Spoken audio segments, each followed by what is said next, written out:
2023년 7월 26일 천안광성교회 수요예배 시작하겠습니다. 사랑과 은혜가 풍성하신 아버지 하나님, 오늘도 우리의 시간과 공간을 구별하여 주님께 예배드릴 수 있도록 은혜 베풀어 주시니 감사합니다. 예배의 유일한 목적과 이유가 하나님께 영광이라는 것을 잊지 않는 신실한 주님의 자녀가 되게 하옵소서. 예수 그리스도의 이름으로 기원하옵나이다. 아멘. 찬송가 337장 찬양하겠습니다.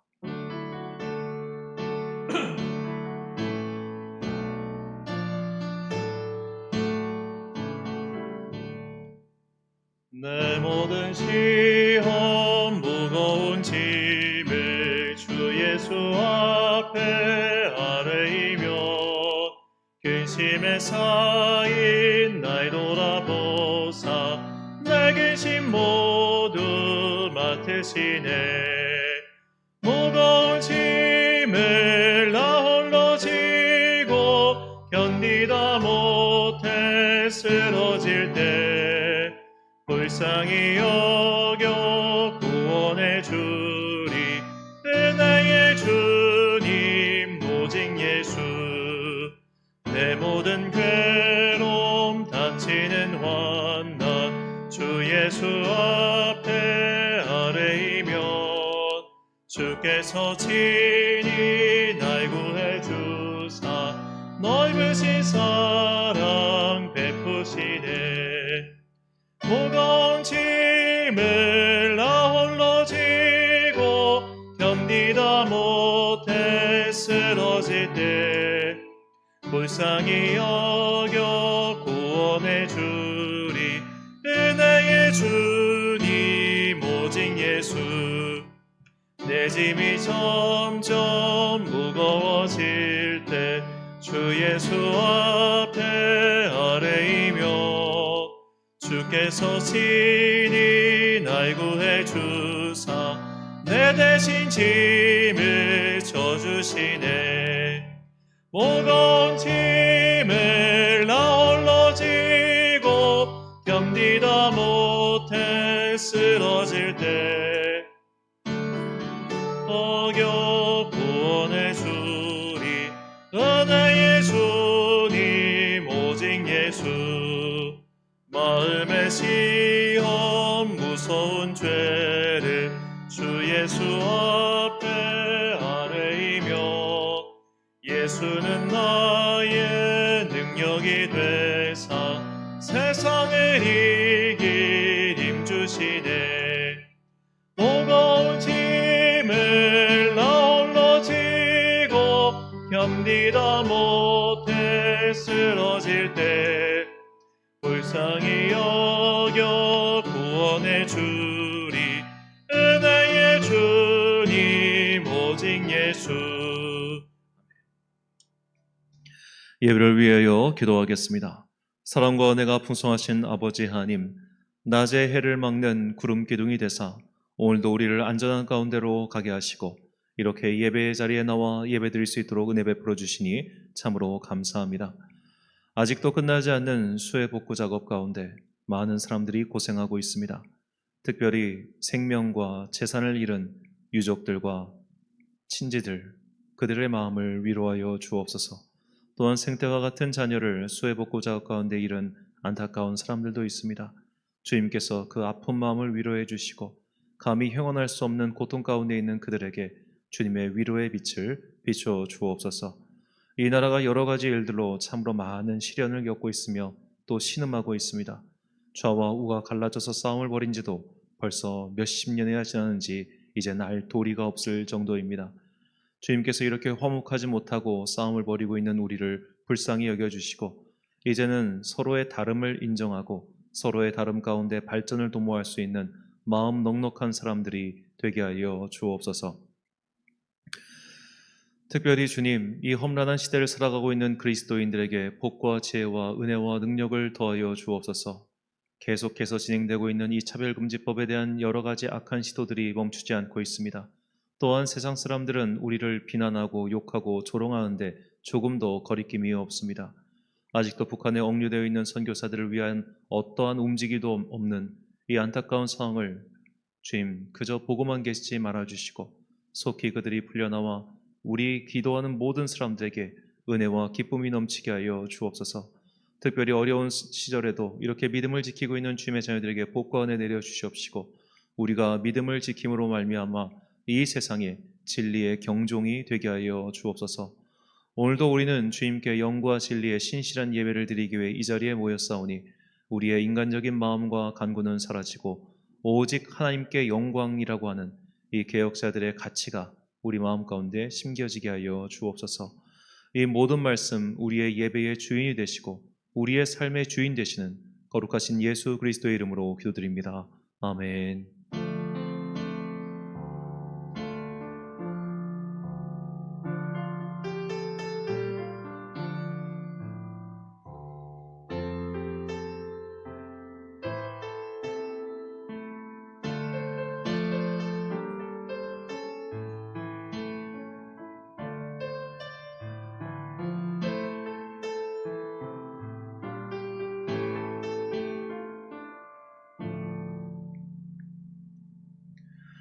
오늘 우리에게 주신 하나님의 말씀 갈라디아서 6장 7절부터 10절까지 말씀입니다.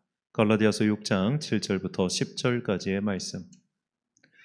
저와 함께 한 절씩 교독하시겠습니다. 스스로 속이지 말라. 하나님은 업신여김을 받지 아니하시나니 사람이 무엇으로 심든지 그대로 거두리라. 자기의 육체를 위하여 심는 자는 육체로부터 썩어질 것을 거두고 성령을 위하여 심는 자는 성령으로부터 영생을 거두리라. 우리가 선을 행하되 낙심하지 말지니 포기하지 아니하면 때가 이름에 거두리라. 그러므로 우리는 기회에 있는 대로 모든 이에게 착한 일을 하되 더욱 믿음의 가정들에게 할지니라. 아멘. 하나님을 이용하려는 자들이란 제목으로 하나님의 말씀 선포하겠습니다. 지금 우리가 새벽 기도 시간에 계속해서 사무엘상 강해를 하고 있는데요. 오늘 본문에서는 특별히 이제 언약궤와 베스메스에서 일어난 사건들을 다루고 있었습니다.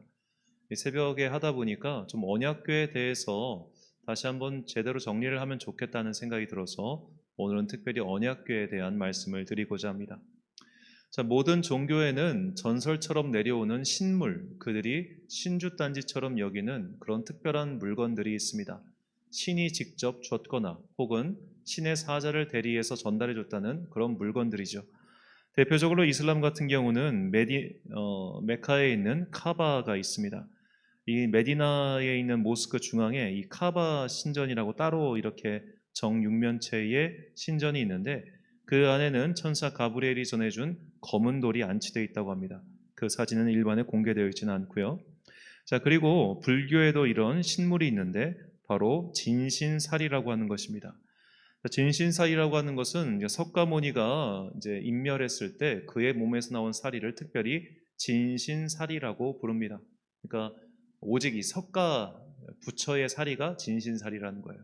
우리나라에도 이런 진신살이를 모시고 있는 사찰들이 있습니다. 이 진신살이를 모신 사찰을 특별히 정멸보궁이라고 부르는데, 우리나라에 5개의 정멸보궁이 있습니다.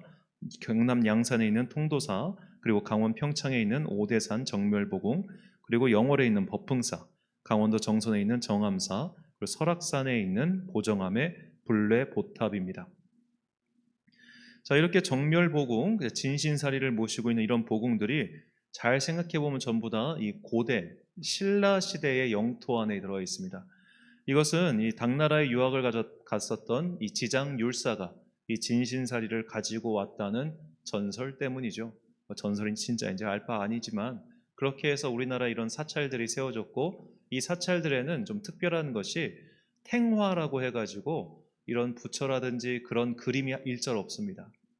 있을 필요가 없다는 거예요. 여기는 부처님의 진신사리를 모시고 있기 때문이다라는 겁니다. 일전에도 제가 이슬람 성지에 대해서 말씀을 드렸었는데, 이슬람의 3대 성지 중 하나가 예루살렘이지 않습니까? 그 예루살렘에 있는 황금돔 모스크가 있고, 그 모스크 옆에 또 예배를 따로 드릴 수 있는 특별한 모스크가 있습니다. 근데 이슬람 사람들은 이 예루살렘에 있는 모스크에서 기도를 드리면 다른 모스크에서 하는 기도보다 1000배의 효력이 있다고 그렇게 믿고 있어요. 아마도 이 진신사리를 가지고 있는 정멸보궁을 찾아가는 이 불교도들도 똑같은 마음이지 않을까 싶습니다. 특별한 공간, 특별한 물건, 우리는 이런 것을 통해서 어떤 신적인 능력이 발현된다고 생각하죠. 자, 그렇다면 유대교와 기독교에도 이런 특별한 신물, 신의 신성을 담고 있는 그런 물건이 있을까요? 성경에는 참 많은 사건과 에피소드 그리고 물건들이 등장하는데 어떤 특별한 사람이 사용했던 물건보다 하나님께서 직접 남기신, 직접 전해주신 물건은 한 가지밖에 없습니다. 바로 십계명이 새겨져 있는 돌판이지요. 보통은 증거의 판, 그렇게 말하기도 합니다. 그 언약의 판, 증거의 판, 이 돌판이 유일하게 성경에 나온 모든 것 중에 유일하게 하나님께서 직접 인간에게 전해주신 물건이죠. 그 이야기가 신명기 10장에 다시 한번 나옵니다. 신명기 10장 1절부터 5절까지 말씀. 그때 여호와께서 내게 이르시기를 너는 처음과 같은 두 돌판을 다듬어 가지고 산에 올라 내게로 나아오고 또 나무개를 하나 만들라. 내가 깨뜨린 처음 판에 쓴 말을 내가 그 판에 쓰리니 너는 그것을 그 궤에 넣으라 하시기로 내가 조각목으로 궤를 만들고 처음과 같은 돌판 둘을 다듬어 손에 들고 산에 오르매 여호와께서 그 총회 날에 산 위 불 가운데서 너희에게 이르신 십계명을 처음과 같이 그 판에 쓰시고 그것을 내게 주시기로 내가 돌이켜 산에서 내려와서 여호와께서 내게 명령하신 대로 그 판을 내가 만든 궤에 넣었더니 지금까지 있느니라. 아멘. 자, 이렇게 돌판을 넣은 궤, 이것을 우리는 언약궤라고 부릅니다. 자, 언약궤 생김새는 우리가 잘 알다시피 이렇게 제사장 4명이서 어깨에 맬 수 있는 판으로 만들어져 있고 이 조각목으로 조각을 한 다음에 그 위에 황금으로 덧칠을 한 것이죠. 이제 금도금을 한 겁니다. 그리고 이제 그룹이 그 위를 감싸고 있는 그런 판이고 그 안에는 이제 진설병, 정확히는 이제 그 아론의 지팡이 같은 것들 그리고 언약궤 이렇게 담아서 들고 다니는 거죠. 아마도 이제 그 크기가 이원 강대상 정도 크기고 이 옆에 짝대기까지 하면은 한 요 정도 길이가 될 것 같습니다. 자, 그렇게 해서 그 언약궤가 이스라엘 민족에게는 굉장히 신물처럼 여겨졌던 것 같아요. 하나님의 특별한 능력이 담겨 있는 그런 물건 말입니다. 자, 그렇기 때문에 전쟁이 벌어졌을 때 이스라엘 사람들은 우리가 언약궤를 가지고 와서 이 언약궤가 가지고 있는 신성한 힘으로 적들을 물리치고자 한 것이죠. 하지만 우리가 이미 새벽에 살펴봤다시피 언약궤 그 자체가 어떤 특별한 능력을 가지고 있기 때문에 이것이 기계적으로 자동적으로 임하는 것이 아니라는 것을 우리는 이미 블레셋과의 전쟁 결과를 통해서 알 수 있습니다. 그 자체가 특별한 힘을 가지고 있다. 그 자체가 어떤 신성력을 품고 있다.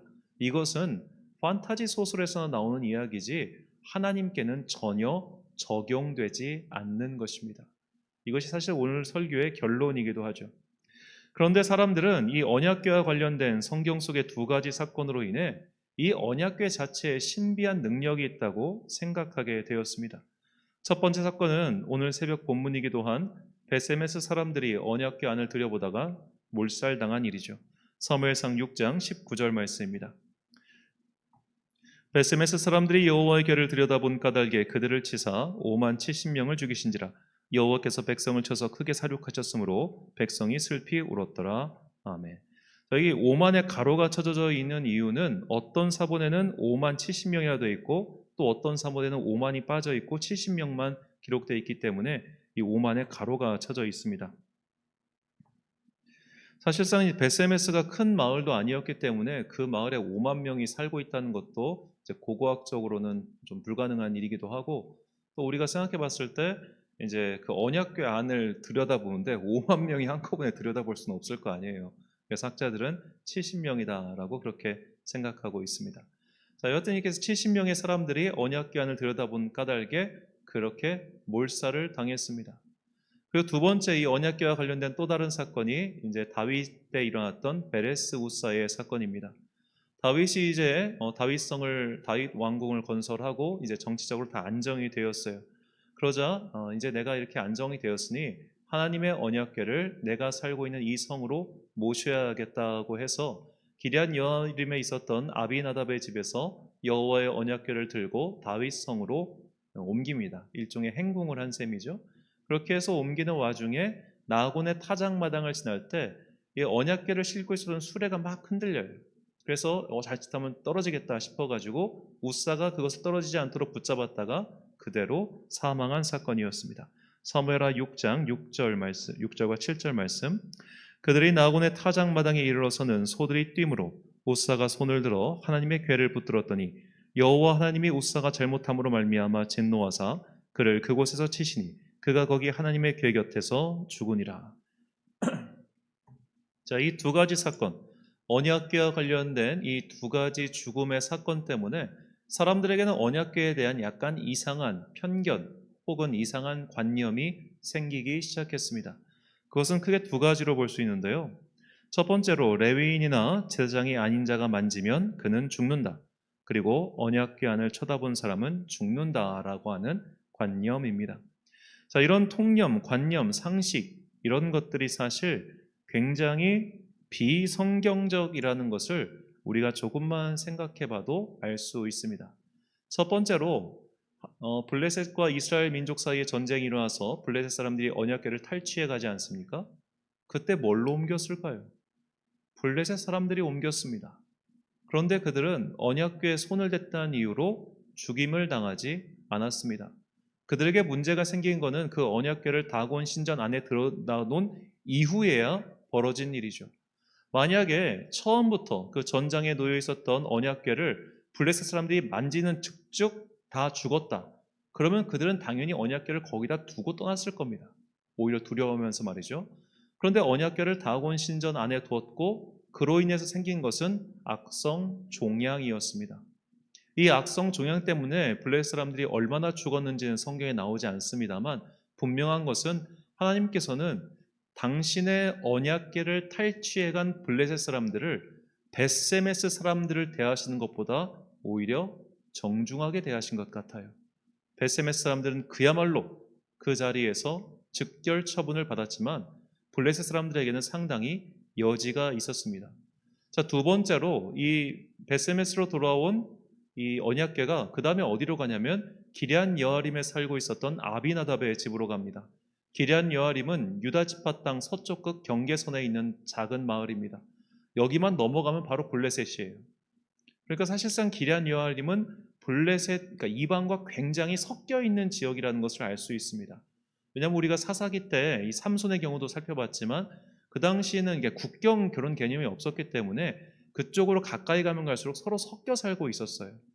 왜 사람들이 이 하나님의 언약궤를 그들과 가까운 실로, 여호와의 성막이 있는 실로가 아니라 기럇 여아림으로 보냈을까요? 무서웠기 때문입니다. 이것이 무섭고 가까이 뒀다간 우리한테 어떤 일이 벌어질지 모르니까 저 멀리 보낸 거예요.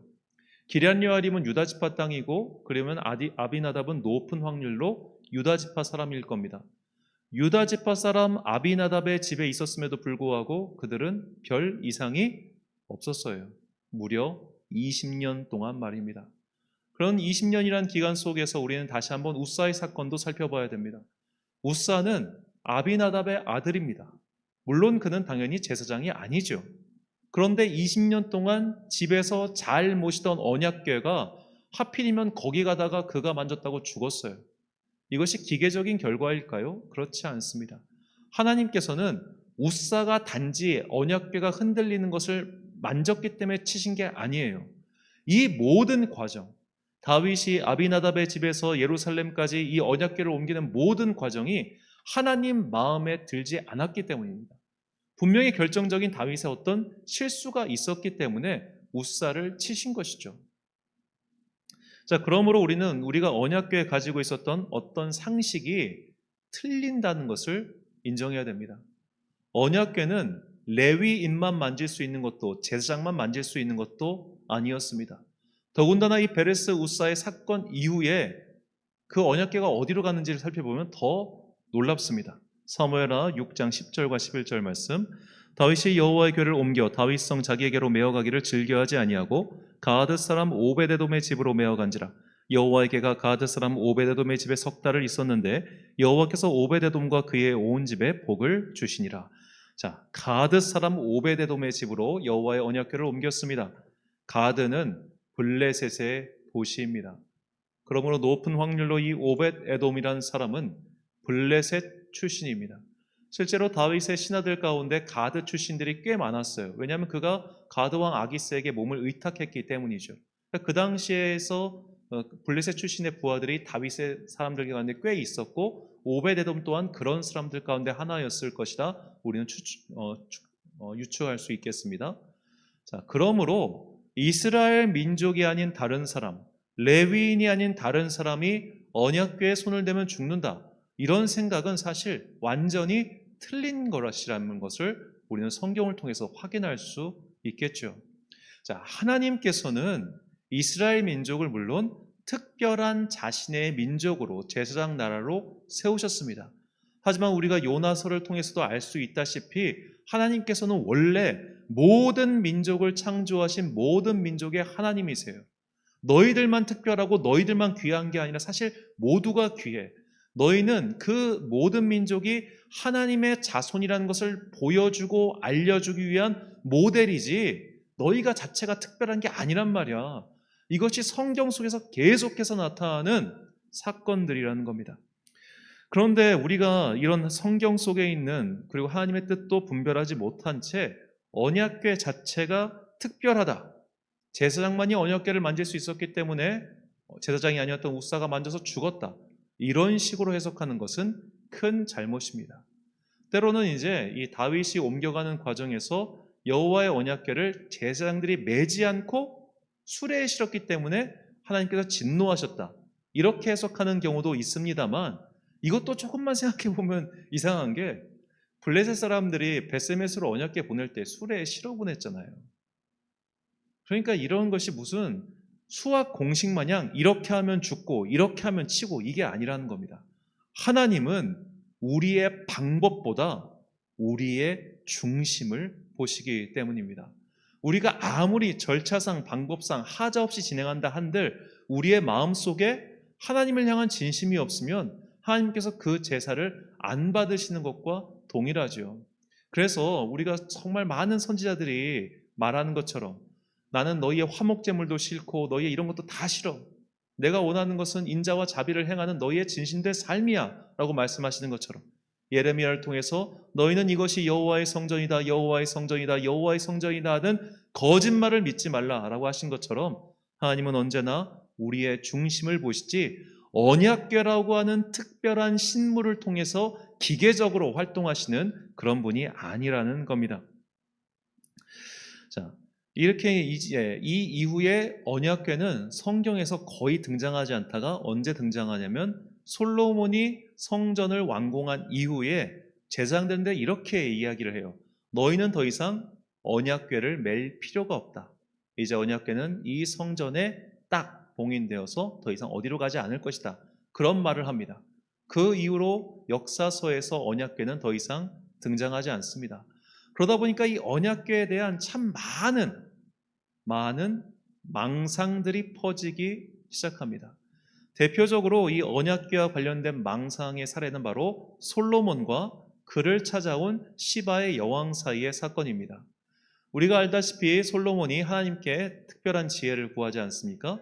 이 하나님께 특별한 지혜를 구했다는 것이 후대의 호사가들에게는 어떻게 보면 굉장히 좋은 망상거리가 되었어요. 솔로몬이 단순히 재판을 잘하는 그런 세상적인 지혜만을 얻은 것이 아니라 하나님께로부터 악마들까지 다스릴 수 있는 그런 비법을 전수받았다는 거예요. 그래서 솔로몬이 72마리의 악마들을 거느릴 수 있는 비수를 가졌다라고 해서 솔로몬의 72악마, 이거 신비주의자들에게 굉장히 유명한 말입니다. 이렇게 악마를 다스리는 비수를 얻었다는 겁니다. 그래서 솔로몬이 이 세상 모든 왕들보다 훨씬 더 많은 부를 구축할 수 있었던 것은 그가 악마를 다루는 그런 비법을 하나님께로부터 받았기 때문이라는 거예요. 그래서 이 시바의 여왕이 솔로몬에게 그 비법을 강탈하고 싶어서 솔로몬을 유혹합니다. 그리고 솔로몬과 시바 여왕 사이에서 아들이 태어나요. 그래서 이 솔로몬이 그 아들에게 여호와의 언약궤가 어디에 있는지를 가르쳐줬다는 겁니다. 그래서 이 아들이 비밀 통로를 따라 성전에 들어가서 언약궤를 탈취함과 동시에 솔로몬이 가지고 있었던 악마를 다루는 비수를 자기가 뺏어갔다는 거예요. 그리고 그걸 가지고 어머니의 나라로 돌아갔다. 그래서 그 다음에 솔로몬이 말년에 망하게 된 것이 바로 이 아들이 솔로몬이 악마를 다루는 비수를 빼앗고 또 언약궤를 탈취해갔기 때문이다라고 망상을 하는 사람들이 많고 이것이 의외로 소설 같은 곳에 굉장히 많이 차용되고 있습니다. 그러니까 신비주의자들이 이런 내용을 좋아하는 것이죠. 자, 그런데 우리가 정말 성경을 조금 더 집중해서 보면 이 언약궤에 대해서 하나님께서 선지자 예레미야에게 이렇게 말씀하신 것을 찾을 수 있습니다. 예레미야서 3장 16절 말씀입니다. 여호와의 말씀이니라 너희가 이 땅에서 번성하여 많아질 때에는 사람들이 여호와의 언약궤를 다시는 말하지 아니할 것이요 생각하지 아니할 것이요 기억하지 아니할 것이요 찾지 아니할 것이요 다시는 만들지 아니할 것이며. 하나님께서는 예레미야에게 분명히 말씀하십니다. 내가 택한 나의 종, 즉 예수님께서 이 땅에 오신 이후에 더 이상 언약궤는 불필요하다. 이런 것들은 찾지 않을 거야. 생각도 하지 아니할 거야. 너희는 이제부터 나와 직접 소통할 수 있고 나에게 직접 기도할 수 있고 너희가 드린 예배를 내가 기쁘게 받을 거야. 이런 여러 가지 매개물 같은 거 더 이상 필요하지 않아 라고 분명하게 말씀하신 것이죠. 그러므로 우리가 언약궤에 대해서 굳이 궁금해할 이유도 그것의 행방을 찾을 이유도 없습니다. 그럼에도 불구하고 오늘날 이 현대인들 가운데도 이 언약궤의 행방을 굉장히 궁금해하는 사람들이 있어요. 단순한 호기심 때문이 아니라 자신들의 어떤 목적을 이루기 위해서 이것을 찾는 사람들이 있습니다. 그들이 바로 현대 이스라엘을 건국하는 데 지대한 영향을 끼친 시오니스트들입니다. 자, 이 시오니스트들은 19세기부터 활동했는데 이들의 첫 번째 목적은 팔레스타인 땅에 유대인들만을 위한 나라, 즉 현대 이스라엘을 건국하는 것이었습니다. 그리고 그들의 소망은 이제 2차 세계대전 이후에 성취되었죠. 이 시오니스트들은 그 이후에도 계속해서 이 유대인들의 현대 이스라엘 국가를 안전하게 만드는 데 굉장히 주력합니다. 그래서 그들은 이제 미국 같은 곳에 특히 이제 유대인들이 많이 가서 굉장히 정치적으로 큰 활동을 하고 있을 뿐만 아니라 지금 현재 이스라엘 안에서도 이 시오니스트들이 큰 활동을 펼치고 있죠.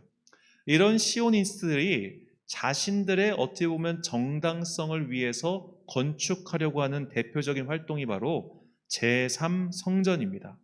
오늘날 이제 우리나라에서도 이런 제3성전 운동을 하시는 모든 분들은 이런 시오니스트들의 영향을 받았거나 혹은 알게 모르게 그들에게 감화되었다고 생각하시면 됩니다.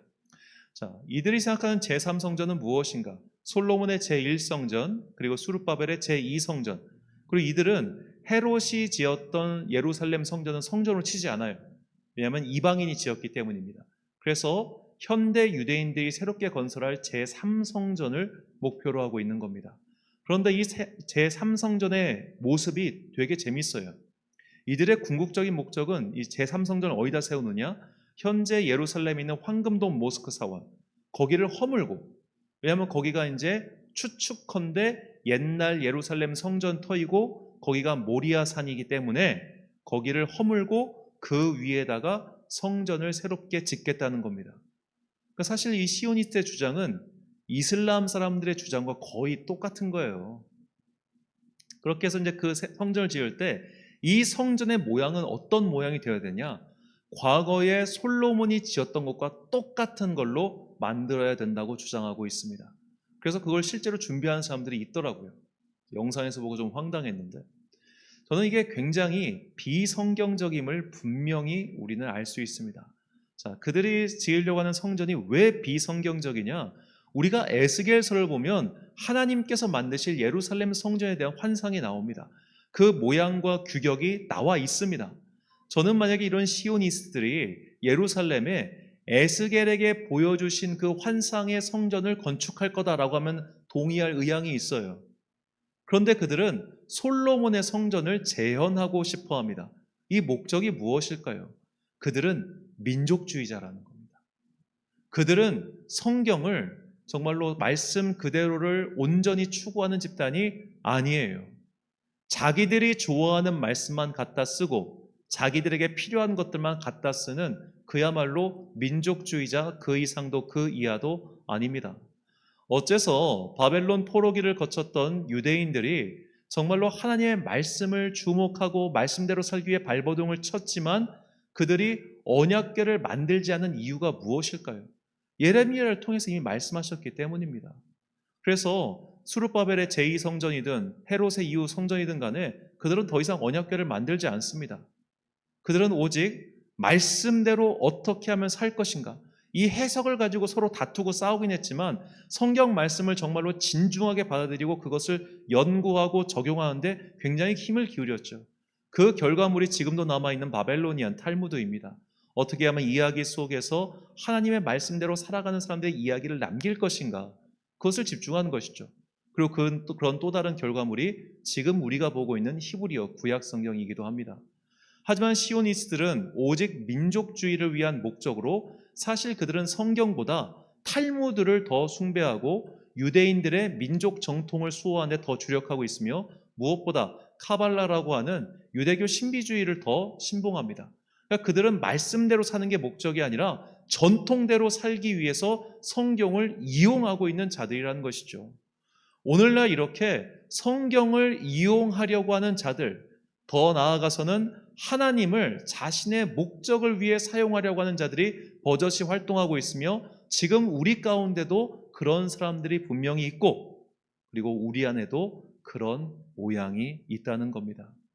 일전에도 말씀드렸지만 구원과 영생을 위해서 신앙생활을 하는 사람은 36%에 불과하고 나의 건강과 재물과 친교와 가족을 위해서 신앙생활을 하는 사람들이 나머지 64%입니다. 10명 중 6명 이상이 사실은 나를 위해서 신앙생활을 하고 있다는 뜻입니다. 이것을 더 나아가자면 그들은 자신을 위해 하나님을 이용하려고 있다, 이렇게까지 말해도 과언이 아니겠죠. 그래서 우리는 오늘 본문 말씀을 다시 한번 생각해 봐야 됩니다. 본문 7절 말씀을 제가 읽겠습니다.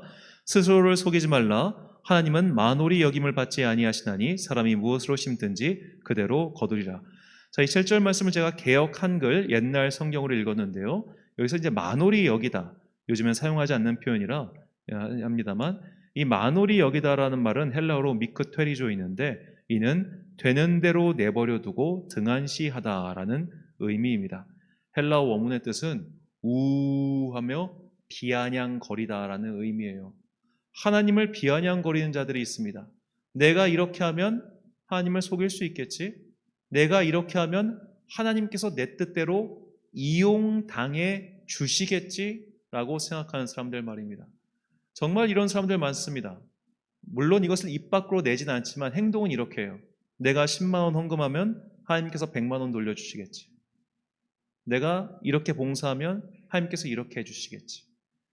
오직 하나님께 영광이라던가 내가 주님께 받은 은혜가 감사함으로써 하는 순진한 활동이 아니라 내가 이렇게 함으로써 무언가를 얻어가려고 하는 행동, 이런 것들이 오늘 우리에게도 분명히 있다는 겁니다. 우리는 예수님께서 바리새인을 그토록 혼내신 이유를 다시 한번 생각해 봐야 됩니다. 바리새인은 오늘날의 관점으로 본다면 정말로 성경주의자였고 성경대로 살기 위해 노력하는 사람들이었습니다. 하지만 그들은 그들의 노력을 자신의 영광으로 치환하려고 했습니다. 내가 이렇게 훌륭한 사람이야, 내가 이렇게 대단한 사람이야 라는 것을 잘난 척하면서 하나님을 사실 이용하려고 하는 모습을 보였기 때문에 주님께서는 그들을 강하게 질타하신 것이죠. 이 질타를 우리는 오늘도 기억해야 됩니다. 왜 그걸 찾습니까? 왜 그것을 자꾸만 관심을 가져합니까? 그런 것들을 통해서 사실은 내가 남들보다 특별하며 우리가 남들보다 우수하며 그런 것들을 이용하려고 하는 민족주의적 혹은 개인주의적 영달 때문은 아닌가요? 그러므로 우리는 이런 허망한 신앙태도, 하나님을 이용해 먹으려고 하는 그런 거짓된 신앙태도를 버리고 주님께서는 우리의 중심을 살피시며 우리의 중심을 아시기에 우리에게 결코 속지 아니한다는 것을 잊어서는 안 됩니다. 시편 25편 3절 말씀 우리가 찬 목소리 읽겠습니다. 시작. 주를 바라는 자들은 수치를 당하지 아니하려니와 까닭없이 속이는 자들은 수치를 당하리이다. 아멘. 사랑하는 천안광성교회 성도 여러분, 그리고 이 예배를 함께 드리고 계신 귀한 주님의 자녀 여러분, 과거에도 그리고 지금에도 하나님을 이용하려고 하는 자들이 있습니다. 그들은 자신의 공동체의 목적, 민족의 목적 혹은 개인의 목적에 따라서 하나님을 이용하고 더 나아가 하나님을 속이려고 하는 어리석은 자들입니다. 주님께서는 결코 우리에게 속지 않으십니다. 주님은 어떤 사람도 알 수 없는, 심지어 나 자신도 알지 못하는 내 마음의 중심을 꿰뚫어 보시기 때문입니다. 그러므로 내 마음속에 있는 부정한 생각들을 이 시간 이후에 성령의 불로 태워달라고 기도하십시오. 혹시라도 내 마음속에 오직 주님만을 위한 것이 아닌 다른 목적이 있다면 우리는 그 다른 목적을 주님의 번제단 위에 놓고 태워야 됩니다. 그래서 성 프란체스코는 이렇게 기도합니다.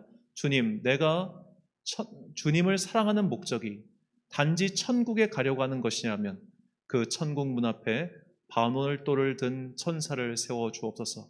내가 주님을 사랑하는 것이 오직 주님만을 위한 그 사랑이 되게 하옵소서라고 기도했던 것처럼 우리도 그렇게 영과 진리, 오직 순전한 마음으로 주님을 사랑하고 주님을 경배하며 하나님의 일을 행하는 진실한 주의 자녀들이 되시길 간절히 축원합니다. 기도하겠습니다. 사랑과 은혜가 풍성하신 아버지 하나님, 진실하지 않은 사람들이 참 많은 시대입니다. 하나님을 속이고 하나님을 이용해 먹으려고 하는 자들이 너무나 많이 있는 시대입니다. 이런 시대에 우리가 진실한 주의 자녀가 되게 하시고 나의 중심을 아시는 하나님께 온전한 예배를 드리는 거룩한 자녀들 되게 하여 주옵소서. 하나님께서는 결코 우리에게 이용당하는 분이 아니라는 것을 잊지 않고 오직 내가 진실한 마음으로 감사와 은혜와 영광을 올리는 예배자 되게 하여 주옵소서. 이렇게 우리가 주님의 진실한 길을 따라갈 때 주님께서 우리에게 복과 은혜를 내려주실 것을 믿사오며 이 모든 말씀 우리를 사랑하시고 우리에게 진실한 길을 가르쳐 주신 거룩하신 예수 그리스도의 이름으로 기도드립니다. 아멘. 찬송가 435장 찬양하겠습니다.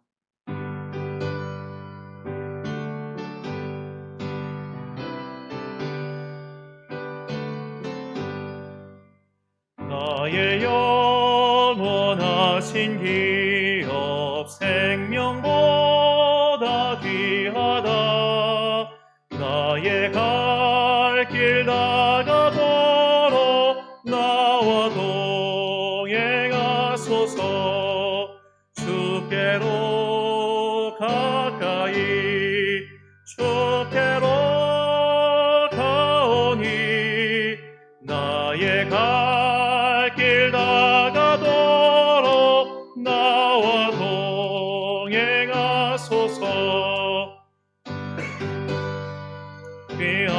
귀한이함과 모든 명예 버리고 험한 길을 가는 동안 나와 동행하소서. 주께로 가까이 주께로 가오니 나의 갈 길 다가도록 나와 동행하소서. 어둠 골짝 지나가며 험한 바다 건너서 천국문에 이르도록 나와 동행하소서.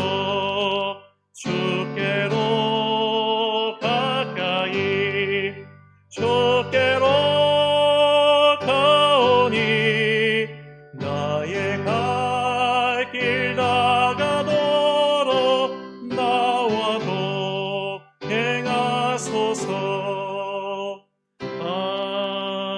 아멘. 주의 도문하심으로 수요일 예배 마치겠습니다. 하늘에 계신 우리 아버지, 아버지의 이름을 거룩하게 하시며 아버지의 나라가 오게 하시며 아버지의 뜻이 하늘에서와 같이 땅에서도 이루어지게 하소서. 오늘 우리에게 일용할 양식을 주시고 우리가 우리에게 잘못한 사람을 용서하여 준 것 같이 우리 죄를 용서하여 주시고 우리를 시험에 빠지지 않게 하시고 악에서 구하소서. 나라와 권능과 영광이 영원히 아버지의 것입니다. 아멘.